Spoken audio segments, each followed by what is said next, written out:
નમસ્કાર, હું હિતેશ કાથડ મારી યુટ્યુબ ચેનલમાં આપનું સ્વાગત કરું છું।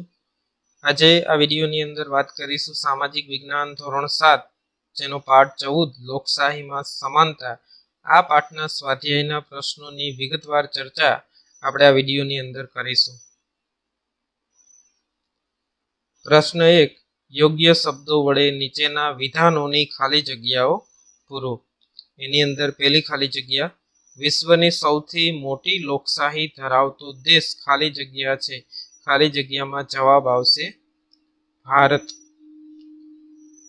પ્રશ્ન 2, દેશનું સંચાલન કરવા માટેની માર્ગદર્શિકા ખાલી જગ્યા કહેવાય।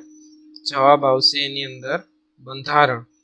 દેશનું સંચાલન કરવા માટેની માર્ગદર્શિકા એ બંધારણ છે। પ્રશ્ન 3, ભારતનું બંધારણ વિશ્વનું ખાલી જગ્યા બંધારણ છે। જવાબ એની અંદર આવશે સૌથી મોટું લેખિત।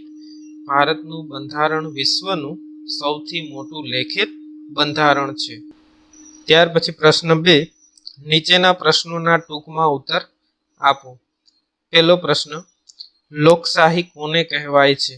જવાબ, અમેરિકાના પૂર્વ પ્રમુખ અબ્રાહમ લિંકનના મત અનુસાર લોકોનું લોકો વડે અને લોકો માટે ચાલતા શાસનને તંત્રને લોકશાહી કહેવામાં આવે છે। લોકશાહી એટલે જેમાં લોકોએ મતાધિકારનો ઉપયોગ કરીને ચૂંટેલા પ્રતિનિધિઓ દ્વારા લોકોની ઈચ્છા પ્રમાણે વહીવટ ચાલતો હોય એવી શાસન વ્યવસ્થા। આપણા દેશમાં લોકશાહી શાસન વ્યવસ્થા આવેલી છે। પ્રશ્ન 2, આપણને કઈ બાબતોમાં સમાનતાનો અધિકાર આપેલ છે?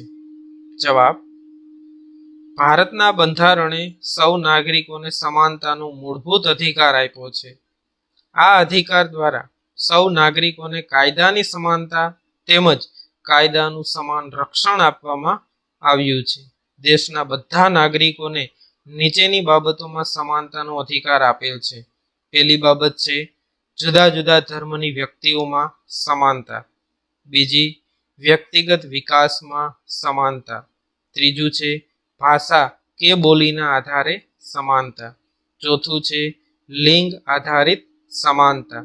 પાંચમું, શિક્ષણ મેળવવામાં સમાનતા। છઠ્ઠું છે વિચારોની અભિવ્યક્તિમાં સમાનતા। અને સાતમું છે સરકારી નોકરીઓ, જાહેર રોજગાર, ધંધો, જાહેર સ્થળનો ઉપયોગ, સામાજિક જીવન વગેરે બાબતોમાં પણ સમાનતા રહેલી છે। આમ આપણને આ વિવિધ બાબતોની અંદર સમાનતાનો અધિકાર આપવામાં આવેલું છે।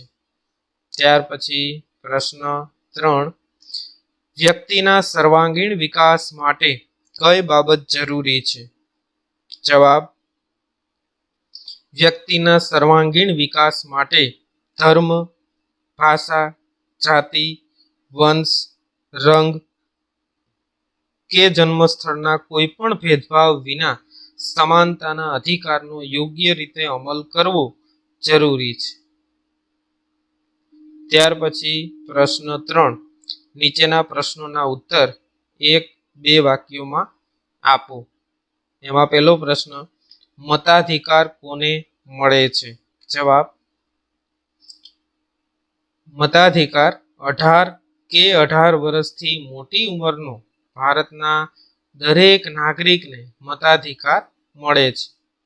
પ્રશ્ન 2, ચૂંટણી પંચ શી કામગીરી કરે છે? જવાબ, કોઈ પણ પ્રકારનો ડર રાખ્યા વિના દેશમાં નોંધાયેલા સૌ મતદારો મતદાન કરી શકે એ માટે ચૂંટણી પંચે ખાસ વ્યવસ્થા ગોઠવીને તટસ્થ રીતે ન્યાયી ચૂંટણી કરાવે છે। તે મહિલા અને દિવ્યાંગ મતદારો માટે મતદાનની વિશેષ સુવિધા ઊભી કરે છે।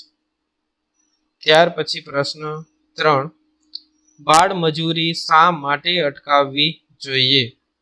જવાબ, બાળ મજૂરી એ અસમાનતા છે, બાળકોનું શોષણ છે। બાળ મજૂરી બાળકોના શિક્ષણ મેળવવાના અધિકારનો ભંગ ગણાય છે।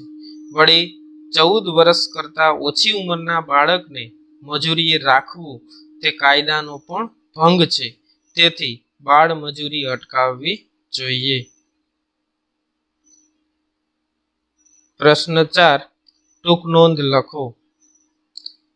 પહેલી ટૂંક નોંધ છે લોકશાહીમાં સમાનતા. જોઈએ જવાબ. ભારત એક લોકશાહી દેશ છે. સમાનતા એ લોકશાહીનો પાયાનો સિદ્ધાંત છે. ભારતના બંધારણે દેશના સૌ નાગરિકોને સમાનતાનો મૂળભૂત અધિકાર આપ્યો છે. આ હક દ્વારા બધા નાગરિકોને કાયદાની સમાનતા તેમજ કાયદાનું સમાન રક્ષણ આપવામાં આવ્યું છે. ભારતમાં ધર્મ, વંશ, જાતિ, લિંગ, જ્ઞાતિ, ભાષા, રંગ કે જન્મસ્થળના કોઈ પણ પ્રકારના ભેદભાવ વિના દરેક નાગરિકને સમાનતાનો હક આપવામાં આવ્યો છે.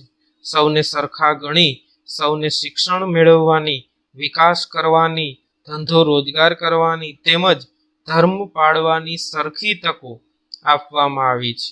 લોકશાહીમાં સમાનતાના અધિકાર દ્વારા સૌ સર્વાંગીણ વિકાસ સાધી શકે છે. આપણા સ્વમાનને જાળવવા માટે પણ સમાનતાનો અધિકાર ખૂબ જરૂરી છે. સમાનતાનો અધિકાર આપણને બંધારણીય રક્ષણ પૂરું પાડે છે. ત્યાર પછી બીજી ટૂંક નોંધ છે મતાધિકારમાં સમાનતા. જવાબ. ભારતમાં લોકશાહી શાસન વ્યવસ્થા છે. લોકશાહીમાં સરકારની રચના લોકોના મતદાન વડે થાય છે. આ માટે આપણા દેશના બંધારણે 18 કે 18 વર્ષથી મોટી ઉંમરના દરેક નાગરિકને સમાન મતાધિકાર આપ્યો છે. ધર્મ, ભાષા, લિંગ, બોલી કે આર્થિક અસમાનતા વચ્ચે પણ સમાનતાના અધિકાર દ્વારા દરેક નાગરિકને મતદાન કરવાનો અધિકાર મળેલો છે.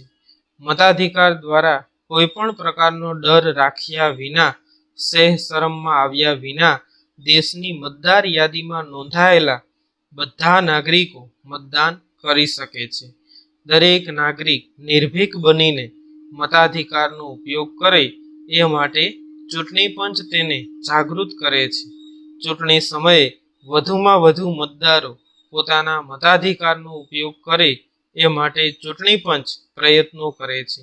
મહિલા અને દિવ્યાંગ મતદારો પોતાના મતાધિકારનો ઉપયોગ કરી શકે એ માટે ચૂંટણી પંચ ખાસ વ્યવસ્થા પણ ગોઠવે છે. ત્યાર પછી ત્રીજી ટૂંક નોંધ બાળ મજૂરી અને બાળ અધિકાર. જવાબ.